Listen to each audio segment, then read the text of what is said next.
음, 네. 우리 오늘 로마서 1장 우리 함께 읽었습니다. 그동안 사도행전을 잘 마치고 이제 로마서로 이렇게 들어가게 됐습니다.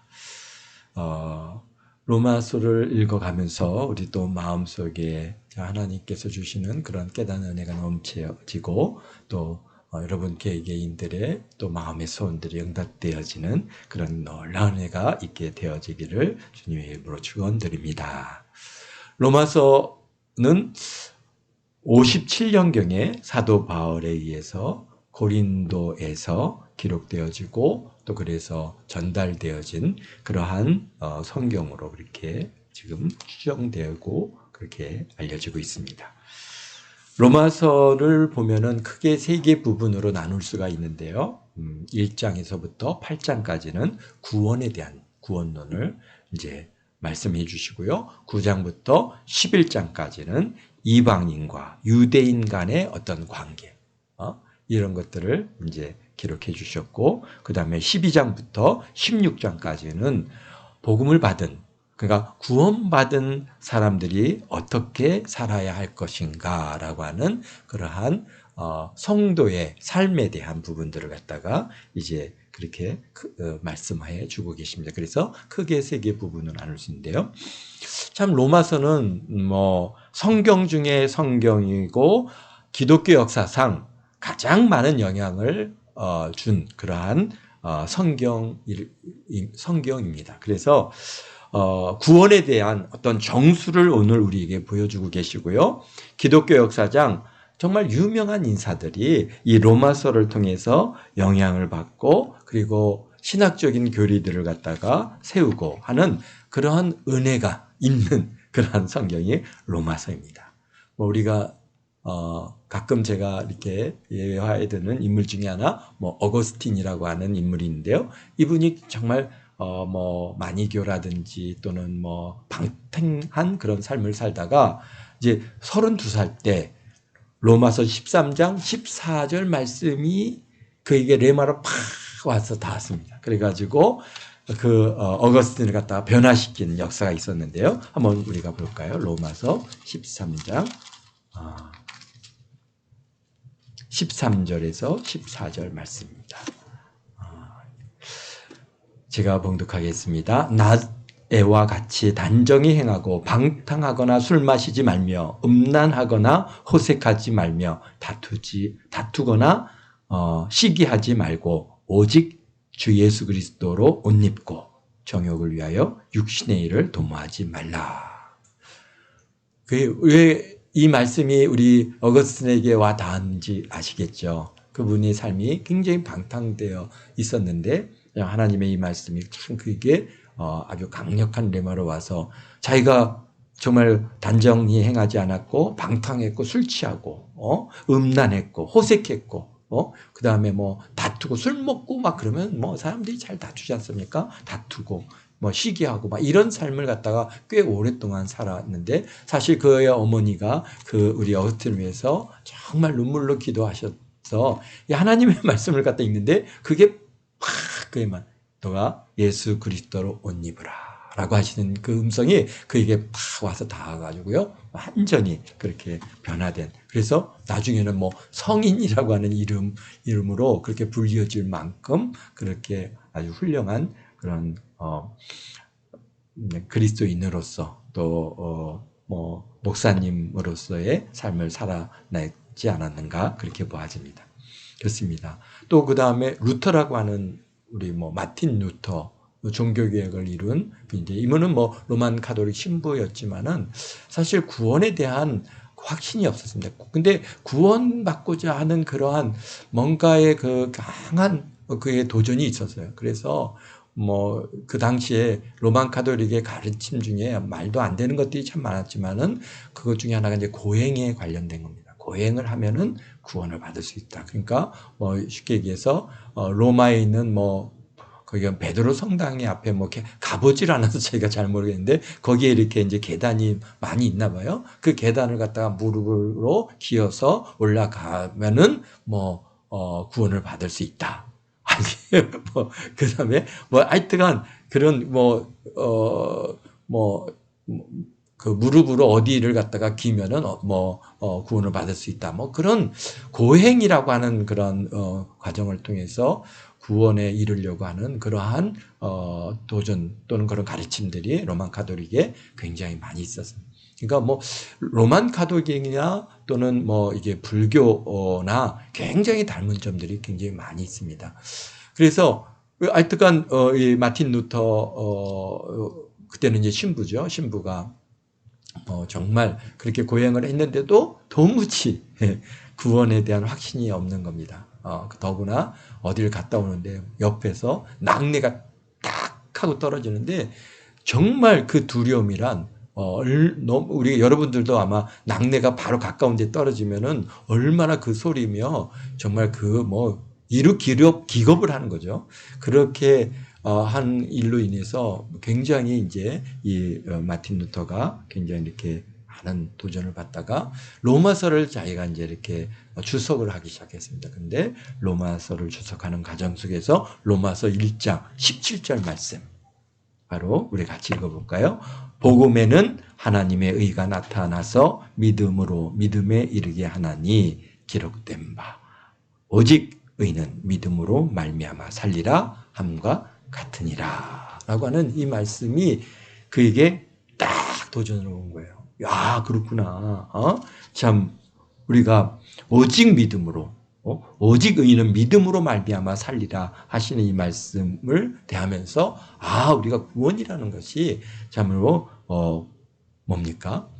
오직 믿음으로 우리에게 주어지는 것이다라고 하는 그러한 그런 이루 말할 수 없는 그의 목사님, 우리 이제 마틴 목사님에게 도전이 되고 은혜가 돼서 결국은 뭘 했습니까? 종교개혁을 하게 되는 큰 계기가 되었고, 그래서 히브리서의 말씀에 11서 11장 이제 믿음에 대한 믿음장이잖아요. 그 말씀을 읽으면서 그러면서 이제 그 두려움과 정말 그 주위로부터 오는 그 압박감에서 잘 승리하고 그래서 종교개혁을 이루는 그런 계기가 되었습니다. 그래서 구원에 대한 확신이 없어서 두려워하던 마틴 루터의 믿음 없는 눈을 열어주시고 두려움을 이기고 종교개혁을 이룰 수 있는 그런 은혜가 있었습니다. 또 우리가 잘 알고 있는 우리는 이제 예성교단에서는 잘 우리가 이렇게 인용하지 않지만은 장로교단에서는 칼빈이라고 하는 우리 칼빈 목사님이시죠. 이분도 역시 오늘 읽은 로마서 1장 17절 말씀 바로 그 말씀이 그의 신앙의 중심이 돼서 개혁 신학을 이루고 그래서 많은 그런 도전을 이루는 그런 은혜가 있었습니다. 그리고 요한 웨슬리 목사님도 사실은 이제 그분이 경건주의 운동을 갖다가 꽤 오랫동안 했습니다. 대학교 다닐 때부터 신학교 다닐 때부터 이제 그 경건주의 모임을 가지고 경건주의에 대해서 열심히 이제 어떻게 하면 경건하게 살 것인가 그런 것에 대해서 이제 같이 토론하고 또 경건한 삶을 살려고 굉장히 무단히 노력을 그렇게 하는데도 불구하고 구원에 대한 확신이 없는 거예요. 사실 이제 목사님이 되셨는데도 그랬어요. 목사님이 돼갖고 그런 경건에 대한 구원에 대한 확신이 없는데 마침 이제 미국에 이제 선교 활동을 할 수 있는 기회가 있어가지고 미국으로 가는 과정에서 사실 그때 이제 영국에 굉장히 여러 가지 우리 프로테스탄트 개신교인들에 대한 핍박이 많이 있어가지고 모라비안 교도라고 하는 이 교도들이 배를 같이 타고 미국으로 가는데 막 폭풍이 몰아치고 그때 범선이니까 얼마나 이 바람에 연약했겠습니까? 그래서 본인은 요한 웨슬리 목사님은 두려움에 떨고 막 그러는데 그 모라비안 교도라고 하는 그 성도들은 그냥 가판에 앉아갖고 그 바람과 그 파도 가운데서도 계속 찬양을 하면서 전혀 두려움 없이 그렇게 가는 모습을 보면서 우리 목사님은 굉장히 도대체 뭐지? 저분들은 어떻게 저렇게 저는 확신에 차 있을까? 이런 것들에 대한 도전이 됐습니다. 어쨌든 간 미국 선교 사역을 마치고 영국으로 다시 돌아와서 뭐 올드게이트 교회 예배에 그 모라비안 교도들이 모여서 예배를 드리는데 이제 거기에 초청을 받아서 이제 가서 함께 예배를 드리게 됐습니다. 근데 마침 그때 이 로마서 1장을 갖다가 이제 강해를 하게 됐는데요. 그 강해를 듣다가 로마서 1장 17절 말씀. 이게 참 어마어마하죠. 이 로마서 1장 17절 말씀이 우리 기독교사에 있어서 아주 가장 큰 영향을 미친 그러한 인물들을 낳게 만들었습니다. 그렇죠. 마틴 루터도 그렇죠. 칼빈도 그렇죠. 그 다음에 요한 웨슬리 목사님도 역시. 그래서 이 17장 복음에는 하나님의 의가 나타나서 믿음에 이르게 하나니 기록된 바 오직 의는 믿음으로 말미암아 살리라 함과 같으니라. 이 말씀을 딱 듣는데 그동안의 이 두려움, 정말 뭔가 이게 해결되지 않아서 그 괴로웠던 그것들이 탁 떠나가고, 구원은 종교 행위로 받는 것이 아니라, 오직 그리스도, 오직 예수로 구원을 받는 것이라고 하는 그러한 확신, 그런 은혜를 깨닫게 돼요. 그래서 우리 요한 웨슬리 목사님이 감리교회를 세웠고, 참 그 감리교회가 오늘까지 엄청난 미국 사회에 영향을 미쳤고 우리 대한민국에도 얼마나 많은 정말 감리교회의 그런, 또 우리 성결교회도 요한 웨슬리 목사님의 그런 신학적인 배경들을 우리가 받아들여서 사실은 이제 사중복음, 중생성결, 신유제임이라고 하는 그런 분명한 복음을 우리가 갖고 이제 전할 수 있는 그런 은혜가 있게 됐습니다. 그래서 오직 예수 그리스도를 믿음으로 구원을 받고 성령의 인도함을 따라서 경건하게 사는 것이다 라고 하는 것을 그때 깨닫게 됐습니다. 곧 구원받고 성령님을 통해서 성결하게 살 수 있도록 능력을 주시는 것이지 경건이 먼저가 아니라고 하는 것을 사실 요한 웨슬리 목사님이 그때 깨닫게 된 것이죠. 이처럼 로마서는 기독교 역사에 엄청난 영향을 미쳤습니다. 참 이게 별거 아닌 성경인 것 같은데 정말 1장 17절 말씀이 기독교 교회 이 교회사 2000년 이 기독교 교회사에서 정말 많은 영향을 미쳤고 도전을 주었습니다. 그래서 오늘 우리가 이렇게 정말 이렇게 복음주의 교회들이 참 이렇게 전 세계 각 지역의 감리교, 장로교, 성결교 또는 순복음교 이런 교단들이 이렇게 뜨겁게 복음을 전하면서 좀 키워가고 있습니다. 그렇습니다. 오늘 우리는 로마서 1장 17절 말씀을 읽었습니다. 여러분들은 어떤 감흥이 있으셨나요? 2000년이 지난 지금은 구원에 대한 어떤 이론적인 교리적으로 이제 확립이 되어 있어서 저나 여러분들이 구원이나 은혜와 또는 성결의 은혜를 갖다가 경험하였기에 이 말씀이 주는 놀라운 능력과 은혜를 잘 알고 있습니다. 오늘도 로마서 1장 17절 오직 의는 믿음으로 말미암아 살리라. 아멘. 또 여러분들은 예수님을 만나고 알아가는 과정 속에서 이렇게 깨달음을 주고 여러분의 삶에 큰 영향을 그런 주신 성경 말씀이 무엇입니까? 아마 여러분들 개개인들도 그러니까 쉽게 얘기해서 우리 어거스틴이 레마로 받은 것처럼 다 이렇게 깨닫는 은혜에 대한 그런 도전이 있었죠. 이분들만 그런 것이 아니라 우리의 모든 믿음의 형제 자매들에게는 하나님께서 다 동일하게 그런 은혜를 주시고 참 주님께로 나오는 그런 계기, 또 예수님을 만나는 계기들이 분명히 여러분들에게 다 있게 됐을 텐데요. 그런 것 중에 여러분들의 삶 속에서 이렇게 분명하게 정말 이렇게 말씀으로 또 레마로 여러분들에게 도전을 주었던 말씀은 무엇입니까? 저도 지금도 생생한 것이 신학생 때였어요. 신학생 때 사실 일단 어쨌건 구원의 은혜에 감사하고 참 그래서 이제 신학을 갖다 시작을 하게 됐고, 그래서 신학을 시작했는데, 사실은 이제 신학을 딱 들어가면서 굉장히 여러 가지, 무엇보다도 경제적인 어려움에 완전히 던져졌습니다. 왜냐면은, 이제 부모님하고 같이 살았는데, 부모님이, 이제 시골로, 귀촌을 했죠. 귀촌을 해서 내려가시고, 이제 저는 혼자, 이제, 이 서울에 남게 됐는데, 뭐 갈 데도 없어요. 뭐 잠잘 자리도 없어요. 뭐 누가 밥 주는 데도 없어요. 정말 뭐 그렇다고 신학교 간다고 하니까 뭐 대학교 잘 가르쳐 놨더니 신학교 간다고 하니까 부모님이 뭐 에이 이제 너 알아서 해라. 그리고 저희 완전히 이렇게 서로의 관계도 끊어졌어요. 그러니까 정말 그때 너무나 어렵고 이 고난이 이제 뭐 어떻게 몇 개월은 어떻게 보내는 것 같은데 한 해가 가고 두 해가 가고 정말 이 고난이 끝이 없어 힘들어지는 그런 시간들을 갖다가 뭐 너무 못 먹어서 정말 몸무게가 그때 생각하면 지금 한 50 몇 킬로까지 이렇게 살이 빠져서 정말 피골이 상접하다는 게 뭔지 보여질 정도로 그렇게 했던. 그래서 너무 힘드니까 매일같이 이제 고민하는 게, 야, 이게 하나님께서 나를 버리셨나? 정말 하나님께서 나를 갖다가 자녀로 받으셨나?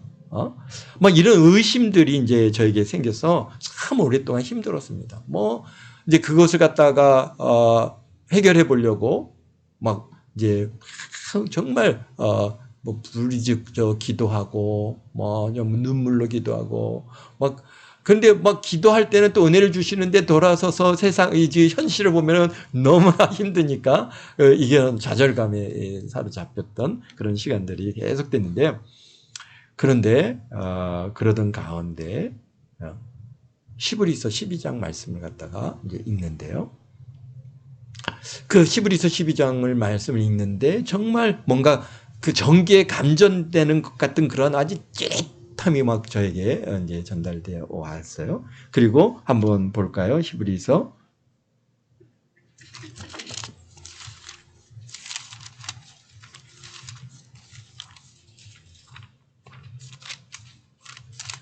12장에서 이제 그걸 이제 점점 이렇게 읽어가는데, 그러므로 우리에게 구름같이 둘러싼 허다한 증인들이 있으니 모든 무거운 것과 얽매기 쉬운 죄를 벗어버리고 인내로써 우리 앞에 당할 경주를 하며 믿음의 주여 온전케 하시는 인 예수를 바라보자.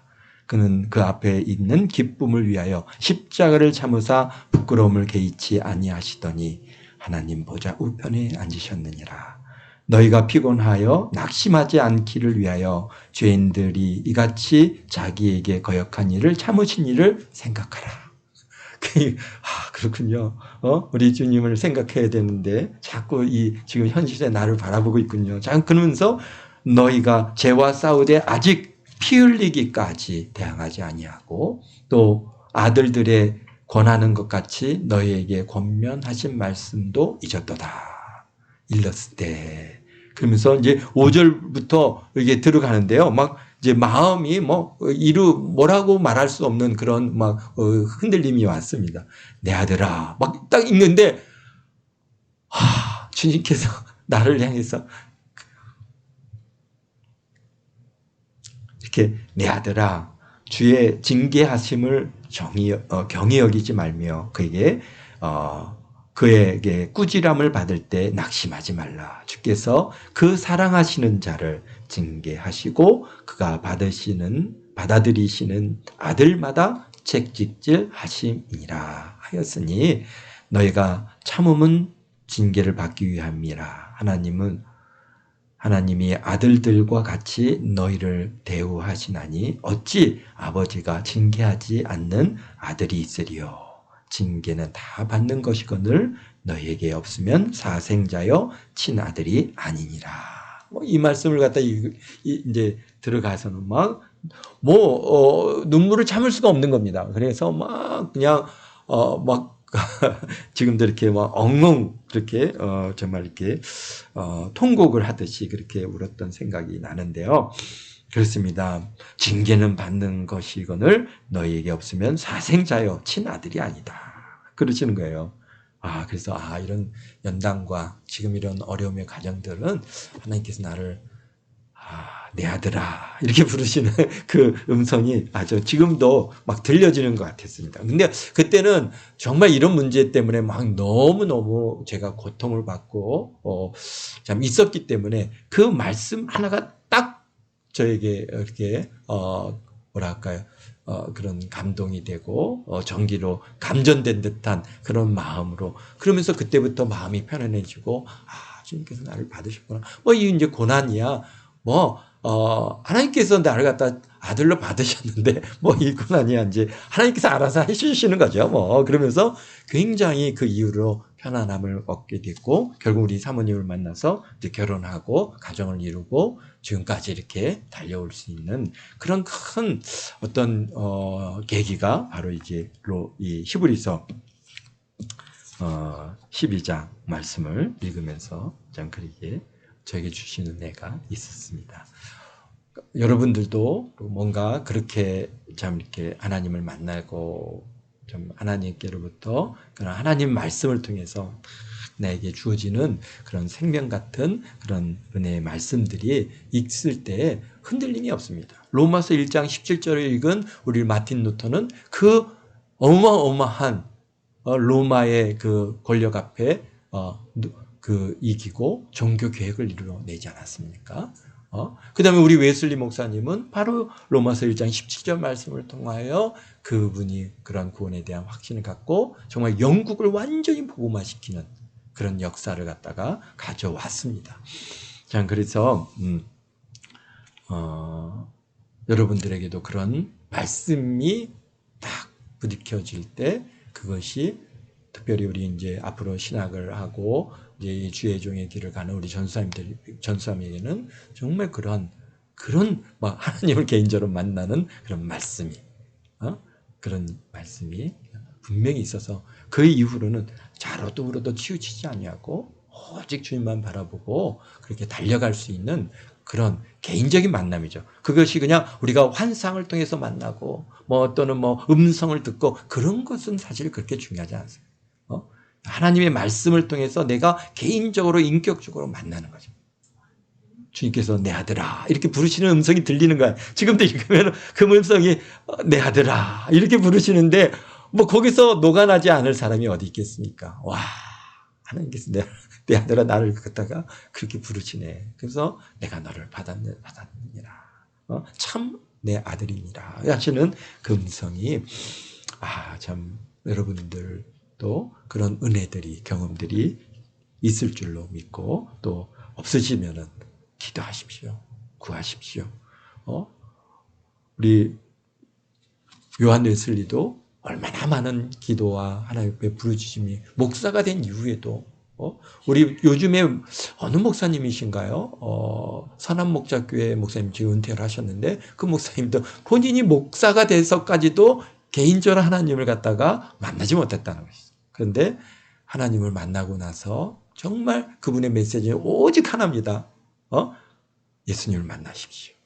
예수님을 만나십시오. 개인적으로 하나님의 말씀을 통해서 예수님을 만나십시오.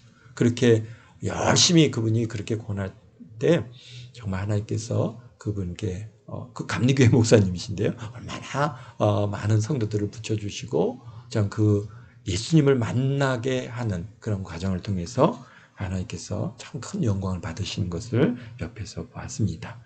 그렇습니다.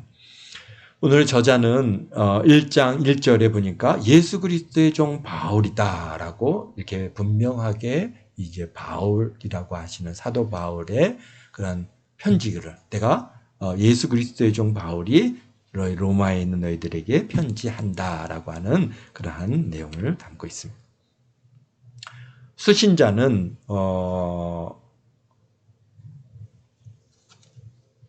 기록 연대가 이제 57년이므로 바울 사도의 3차 복음 전도 여행을 마치고 예루살렘으로 이제 돌아가기 전이죠. 57년도 가을에 이제 예루살렘에서 바울 사도가 잡혔으니까요. 그러니까 57년도 가기 전에 고린도 교회에서 3개월 동안 머물러 있었는데 그 3개월 동안에 이 로마서를 기록해서 이제 베베편에 로마에 있는 교인들에게 보내는 그러한 서신문인 것을 보게 되는데요. 54년에서 55년 동안 그분이 뭘 했냐면 바로 에베소에서 두란노 서원을 개설하고 거기서 정말 80명 정도의 그러한 신학생들을 갖다가 훈련했습니다. 그 중에서 한 30명을 갖다가 그의 제자들을 갖다 로마로 파송해서 로마에서 가정교회를 세우는 그러한 일을 갖다가 그렇게 지금 보아지고 있는데요. 우리가 그런 예 중에 하나가 바울 사도가 이제 로마로 압송돼서 갈 때 바울 사도를 갖다 맞으러 나온 사람들이 있습니다. 물론 여기에 로마서에도 많은 사람들이 이제 바울 사도가 이제 문안을 하는 인물들이 한 30명 정도 나오는데요. 그러니까 한 30명의 가정교회가 세워졌고 그 다음에 바울 사도를 맞으러 나옵니다.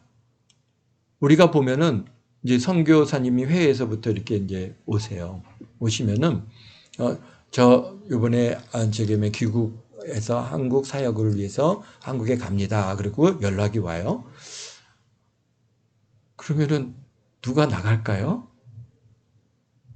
거기까지 누군가 나가서 맞이해서 모셔다가 이제 차량을 갖다가 태워서 뭐 이제 어느 숙소를 갖다 마련해고 이제 뭐 선교센터에 모셔드리는 이런 누군가의 그런 헌신들이 필요한데 누가 나갈까요? 제가 나가나요? 한 번도 못 나가봤어요. 왜냐하면 그분들과 개인적인 사역이나 시간들이 없었습니다. 만남에 정말 이제 그 중에 남아공에 있는 이은원 선교사님 한 분의 경우에는 정말 저희 교회까지 오셔서 같이 여기서 같이 보냈던 시간들이 있고 그래서 교제가 되니까 그분이 오시면은 이제 어떻게든지 한 번은 만나려고 하지만은 대부분의 선교사님들이 이제 후원하고 있는 선교사님들은 그냥 우리가 후원할 뿐이지 개인적으로 교류하는 분들은 거의 없습니다. 그러니까 오셔도 우리가 기도할 뿐이지 맞으러 가지 않는다. 근데 바울 사도가 개인적으로 그러한 교류가 되어진 사람이 아닌데 바울 사도를 갖다가 압송돼서 로마로 간다고 하는 소식을 듣고 거기 멀리까지 맞으러 나온 사람들이 과연 누구겠느냐? 누구겠어요? 바울 사도의 제자들이죠. 그러니까 그 제자들이 언제? 바로 두란노에서 훈련받아서 로마로 파송대에 갔던 그 사람들입니다. 그러니까 예수님께서 부활승천하신 후 25년이 지난 이 시점인데요. 그러나 그런 25년이라고 하는 시간이 지난 이 시점에서 보면은 물론 바울 사도가 파송해서 보낸 그러한 선교사들, 가정교회들이 또 있고 그 다음에 거기에는 또 여러 루트를 통해서 이제 개별적으로 로마에 가서 복음을 이제 사역을 하고 또 믿음의 가정들이 있고 그래서 가정교회를 이루는 그러한 또 여러 분류의 사람들이 아마 로마에 있었을 것으로 보고 있습니다. 뭐 고린도에서도 보면은 우리 고린도서에 보면은 뭐 바울파, 아블로파, 뭐 베드로파, 그리스도파 뭐 이런 파벌들이 막 생겨가지고 여러 가지 영적인 그런 줄기들이 있었던 것을 갖다가 우리가 보고 알고 있는데요. 그래서 로마에는 여러 지역 출신, 뭐 각 출신마다 또 이방인 교회, 이방인 기독교인들도 있고 또 여러 각지에서 온 유대인 기독교인들도 거기에 있었을 것으로 보여지고 있습니다.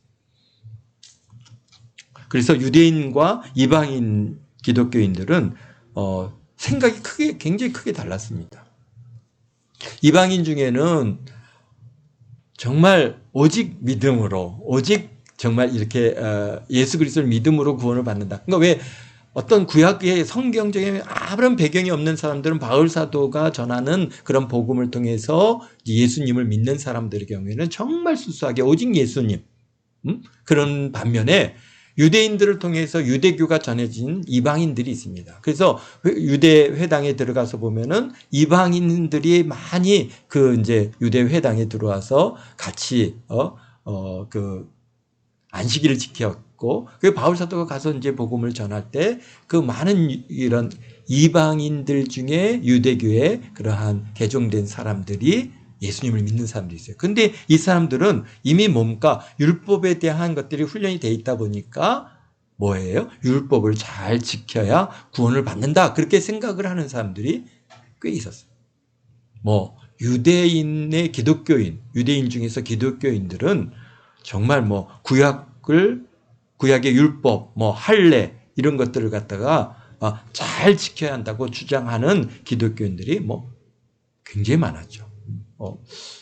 대부분들이 그런 생각을 갖고 있었던 것은 아닌가 그렇게 생각이 들 정도입니다. 근데 지금까지 이어지고 있는 문제는 유대인들이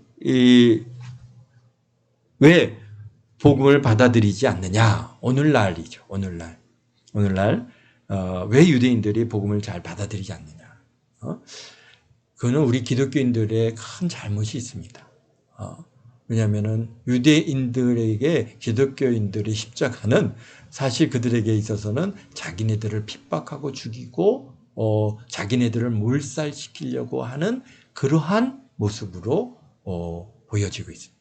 유대인의 역사를 쭉 이렇게 보면은 뭐 십자군 전쟁을 통해서 십자가 기독교인들이라고 하면서 왔던 사실 기독교인들이 아니죠. 로만 카톨릭인데 실질적인 복음적인 기독교인들이 아니에요. 그냥 로만 카톨릭에 어쨌든 간 이들이 와가지고 유대인들을 갖다가 예루살렘에서 얼마나 많이 죽였는지 모릅니다. 그들이 정말 죽어가면서 본 모습이 뭐냐. 유대인들이라고 다 잡아 넣어가지고 그들 유대인의 회당에 딱 집어넣고 밖에서 불로 태워가지고 다 죽였어요. 누가? 십자군 군사들. 그들이 죽으면서 본 모습이 바로 제일 마지막 문틀 사이로 보이는 모습은 십자가고, 그 다음에 그들이 들은 그 죽어가면서 듣는 이야기가 소리가 뭐였냐? 바로 그 십자군 군사들이 부르는 찬송가였어요. 그러면서 그들에 의해서 불로 태워서 죽임을 당하는 유대인들. 왜? 왜 예수님을 죽인 유대인들을 저주받은 사람들이라. 그래서 그들을 갖다가 죽여야 돼요. 그래서 유럽 각 지역에 흩어져 살던 유대인들이 얼마나 로만 카톨릭 그 정권 하에서 그들이 개종하라고 잡아다가 막 고문을 가고 뭐 칼로 베고 그들의 고문, 정말 중세시대 때의 고문하는 모습들은 정말 우리가 상상을 갖다가 뛰어넘을 정도로 얼마나 잔인하고 얼마나 두려운지. 대부분 누구를 향한 겁니까? 유대인들을 향했어요. 그들을 잡아다가 개종을 요구하고 예수 그리스도를 믿으라고 그러면서 안 믿으면은 막 죽인 거예요. 그렇게 몇 년을 살았습니까? 그렇게 2000년 가까운 시간을 유대인들이 지내.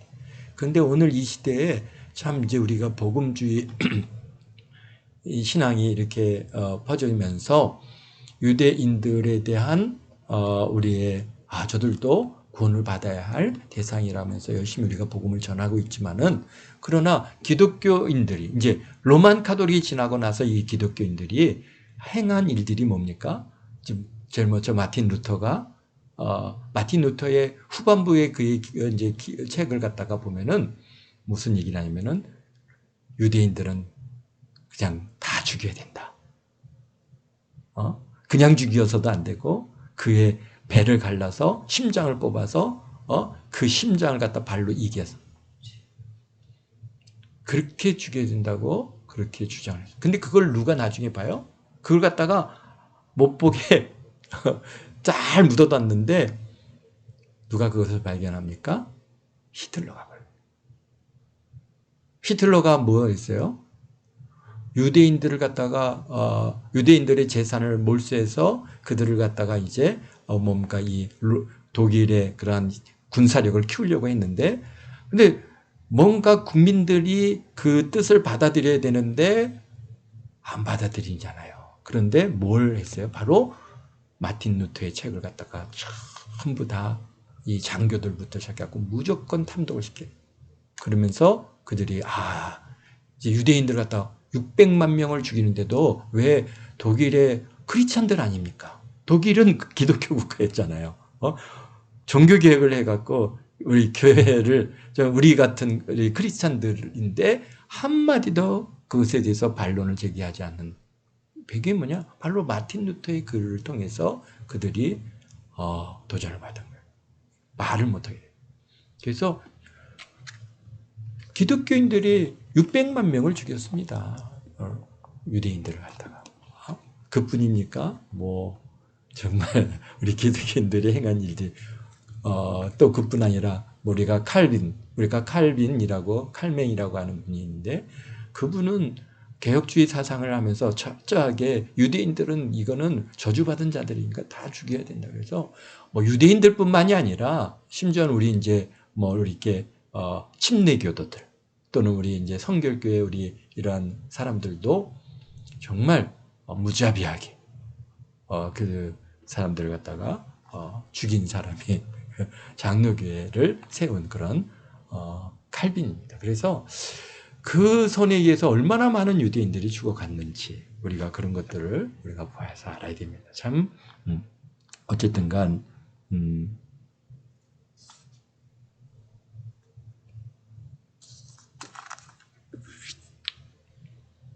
그러니까 개혁주의 신학의 반기를 들고 나온 게 바로 이제 세대주의입니다.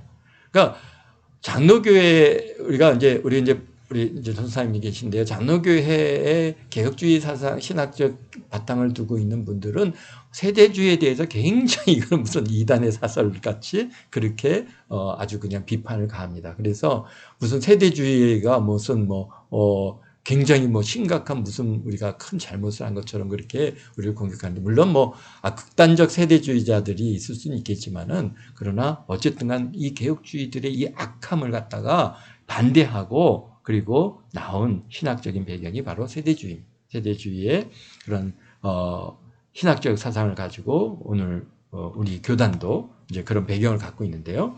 근데 유대인들은 하나님께서 선택하신 민족이므로 이들을 잘 대해 주어야 우리도 복을 받는다라고 하는 그러한 분명한 그런 방향성을 가지고 이제 세대주의가 나오고 그 세대주의가 미국 교회를 갖다가 이제 영향을 미쳤고 그래서 미국 안에 있는 유대인 사회가 또 그래도 어느 정도 안정을 복음주의 배경이 세대주의적인 배경을 갖고 있으니까 유대인들에 대해서 굉장히 우호적이었어요.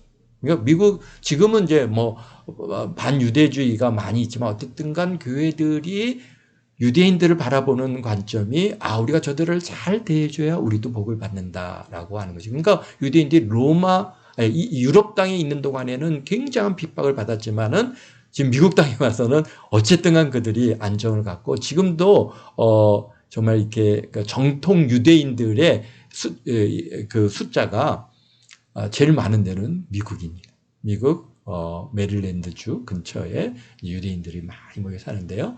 그 지역에 지금 이스라엘에 사는 사람들보다 훨씬 더 정통 유대인들은 지금 미국 땅에 살고 있다고 합니다. 그러나 지금 이제 자꾸 분위기는 반유대주의적인 그런 분위기로 흐르고 있어요. 왜? 미국 교회들이 자꾸 변형이 되고 있거든요.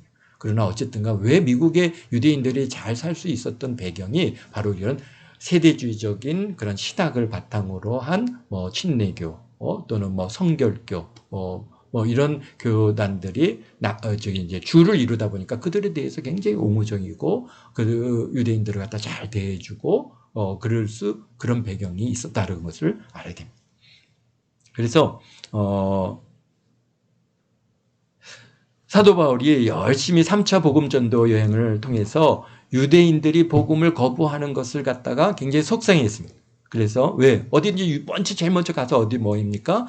유대인 회당에 들어가서 복음을 전했죠. 그런데 이제 그들이 거부하면은 그때선 이제 너희들이 복음을 받아들일 마음이 없으니 내가 이제 앞으로는 이방인에게로 간다 하면서 이방인에게 복음을 전했거든요. 그러니까 아마 하나님께 여쭤봅니다. 왜 유대인들이 복음을 거부합니까? 저주받은 민족입니까? 라고 그렇게 물었을 때 로마서 9장, 10장, 11장에 걸쳐서 성령께서 우리 로마서를 통해서 우리 사도 바울에게 감동해 주시고 그 중에 우리에게 가장 중요한 말씀이 뭔가? 로마서 11장 25절 말씀이죠. 너무나 유명한 말씀인데요. 우리 한번 같이 읽겠습니다. 근데 이게 로마서는 지금 제가 16페이지를 준비했는데 8페이지 반밖에 못했는데 시간이 너무 많이 지났는데요. 이게 같이 나누고 싶은 그런 내용들이 많다 보니까 좀 그렇게 됐습니다. 어쨌든가 유대인들에 대해서 하나님께서 바울에게 주시는 그 가르침의 말씀이 뭐냐? 왜 유대인들이 이제 9장, 10장, 11장을 우리가 앞으로 읽어가면서 이제 유대인과 우리 이방인들의 관계를 갖다가 이제 말씀해 주시면서 25절입니다. 우리 함께 읽어볼까요? 형제들아, 너희가 스스로 지혜 있다 하면서 이 신비를 너희가 모르기를 내가 원치 아니하노니 이 신비는 이방인의 충만한 수가 들어오기까지 이스라엘의 덫은 우둔하게 된 것이라. 그리하여 온 이스라엘이 구원을 받으리라. 아멘. 그렇습니다. 이스라엘이, 이 유대인들이 예수님을 거부하는 가장 큰 이유는 뭐예요? 하나님께서 그들을 갖다 우둔하게 귀도 막으시고 눈도 막으시고 들어도 깨닫지 못하게 하시고 보아도 알지 못하게 막아놓으셨기 때문입니다. 왜? 우리 이방인들에게 구원의 기회를 주시기 위해서. 그런데 이방인의 수가 충만한 수가 차면은 그때는 하나님께서 이제 유대인들에게 이스라엘의 눈을 열어주셔서 그들이 예수 그리스도로 영접하는, 그래서 주 예수여 어서 오시옵소서라고 하는 그러한 그들의 찬양을 갖다가 하는 그런 은혜가 있게 되어지고, 그래서 온 이스라엘이 구원을 받으리라. 아멘. 그 말씀이요, 우리 바울 사도에게 하나님께서 성령을 통해서 답을 주셨습니다. 또 왜 57년에, 그러니까 바울 사도의 1차, 2차, 3차 복음 전도행이 다 마무리되는 그 시점에 로마서를 기록하게 하셨느냐라고 하는 거죠. 그것을 갖다가 우리가 이렇게 그 바울의 생애를 쭉 봐야 되는데요. 바울의 생애를 쭉 보면은 왜 그때 로마가, 그분이요, 쉽게 얘기해서 모든 이제 신학적으로 또 그다음에 신앙적으로 이런 모든 것들이 아주 정점에 이르렀던 시점이 바로 로마서를 기록할 때. 물론 그 앞에 갈라디아도 쓰고 데살로니카, 고린도 전후서도 기록하고 있지만은 거기에서는 조금 좀 이 바울 사도의 그러한 뭐랄까요, 인간적인 면들이 아주 살짝 이렇게 드러나 있는데요. 그런 과정 속에서 그런 연단과 훈련과 그런 것을 통해서 결국은 그가 다 자기의 교만과 그 자기의 이런 모든 옛 습뿌리들을 다 이제 뽑아버리는 시간들이 10년의 연단이 있었고, 그 다음에 15년 동안에 또 이렇게 복음 전도의 시간이 있고, 이런 과정 속에서 이제 57년도에 지금 이 로마서를 기록하게 하셨습니다. 왜? 너무나도 귀중한 말씀이고, 참 이런 이 다른 성경과 다르게 이 로마서는 뭐냐면은 신학적 총서라고 얘기할 수 있어요. 정말 구원론, 기독론, 또는 교회론, 이런 여러 가지 모든 것들을 다 담겨 있는 성경이 바로 로마서거든요. 그런데 그렇게 그 모든 것을 갖다 신학적 총론을 다 기록할 수 있으려면은 그만큼 그의 그릇이 다 준비가 돼야 돼서 하나님께서 사실 로마서를 갖다가 바울 사도에게 감동하셔서 그걸 기록하게 해주셨으니까 그것을 받을 만한 그릇이 돼야 되는데, 그게 어떻게, 그러니까 그런 많은 1차, 2차, 3차 전도여행을 통하고 또 예루살렘에서 총회를 통하고 이런 과정 속에서 그가 그릇을 다 만들었어요. 그러고 나니까 하나님께서 이제 로마서를 기록하게 하는 그런 은혜가 있었습니다. 우리가 예수님의 12제자들 중에 보면 베드로라든지 요한이라든지 마태라든지 마가라든지 또 나중에 누가복음을 쓴 누가라든지 이런 인물들은 총서를 기록하는 분들 아닙니다. 부분적인 신학적 그러한 이슈들을 감당하고 있든지 복음서를 기록했지, 이런 정말 로마서와 같은 이런 총체적인 내용들을 담고 있는 성경은 오직 바울 사도를 통해서 하나님께서 주셨어요. 또 거기에 중요한 것은 바울이 갖고 있는 배경 중에 하나가 뭡니까? 언어적인 배경이. 이 언어적인 배경이 왜 중요합니까? 원래 그분은 어디 있어요? 다소의 출신이잖아요. 그 사람은 헬라 문화권에서 자랐어요. 그다음에 그래서 헬라어도 잘하죠. 히브리어도 잘하죠. 그다음에 로마어인, 그다음에 라틴어도 잘했어요. 뭐 헬라어에는 나서 자라서 거기서 큰 거니까 이건 자기의 모국어예요. 너무나도 익숙한 거예요. 또 히브리어는 예루살렘에 와서 그가 철저하게 가마리알 문화생으로 유학을 해서 거기서 훈련을 받았거든요. 그러니까 히브리어도 잘해요. 그래서 왜 그러냐? 바로 이제 히브리어가 갖고 있는 장점 중에 하나. 왜 히브리어를 갖다 신약성경을 기록할 때 히브리어로 기록했느냐? 히브리어는요. 히브리어가 아니라 저기 헬라어로 기록했느냐? 헬라어는 명사가 굉장히 다양합니다. 우리 대한민국의 한국말에는 명사는 그렇게 다양하지 않습니다. 그런데 어떤 내용을 갖다 정확하게 제시하기 위해서는 다양한 명사들이 있어야 되는데 그 명사가 아주 헬라어에는 다양합니다. 그러니까 우리가 사랑이라고 한 단어, 우리 신약성경은 그냥 다 사랑으로 번역되어 있는데 헬라어는 그렇지 않죠. 뭐 아가페도 있고 에로스도 있고 뭐 필레오도 있고 다양한, 그래서 그 단어마다 갖고 있는 의미가 다 다르거든요. 그렇지만 그것은 통째적으로 뭡니까? 사랑이라고 하는 단어. 그러니까 만약에 한국말로 기록됐다면 그것에 대한 부가 설명들이 굉장히 많이 필요해요. 그런데 헬라어는 그럴 필요가 없어요. 그냥 딱 아가페 하면은 이건 뭐구나. 딱 그렇게 알아지는 것이죠. 그런 명사들이 굉장히 다양합니다. 그래서 하나님의 뜻과 하나님의 그러한 의미들을 딱 정확하게 기록하는 데는 너무나도 중요한 성경이 바로 언어가 헬라어입니다. 그런데 하나님께서는 사도 바울을 어디서 훈련시켰어요? 헬라에서 낳고 자라고. 그러면서 거기서 다문화를 경험했어요. 그러니까 이 바울이 이 생각이 이렇게 편협한 사람이 아니에요. 거기에서 자라면서 다문화를 경험했거든요. 다문화 속에서 자랐어요. 그러니까 뭐 헬라 문화 또는 로마 문화 또 그다음에 이제 앞으로 히브리 문화, 거기에는 다양한 문화들을 경험하면서 그러니까 굉장히 그 그릇을 하나님께서 벌써 그의 아버지 때부터 그의 조상 때부터 그 디아스포라로 다수에 보내셔서 다 준비시키는 그런. 그래서 로마서가 그냥 기록되어진 게 아니라 그 하나님께서 만세전에 준비하시고 하나님께서 훈련하시고 그래서 십몇 년, 그러니까 실질적으로 한 25년 가까운 시간을 갖다가 철저하게 훈련시키고 나서 57년에 로마서를 기록한 겁니다.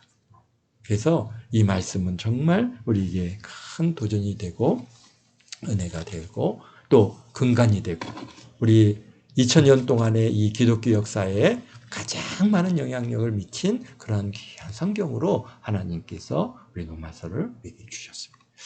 우리 한 절 한 절 우리가 읽어가면서 그 의미들을 갖다가 우리 다음 주에는 우리 로마서 1장을 또 다시 한번 읽어가면서 그 말씀 속에서 주시는 의미들을 함께 나눠보도록 하겠습니다. 기도하겠습니다. 거룩하신 아버지 하나님 감사합니다.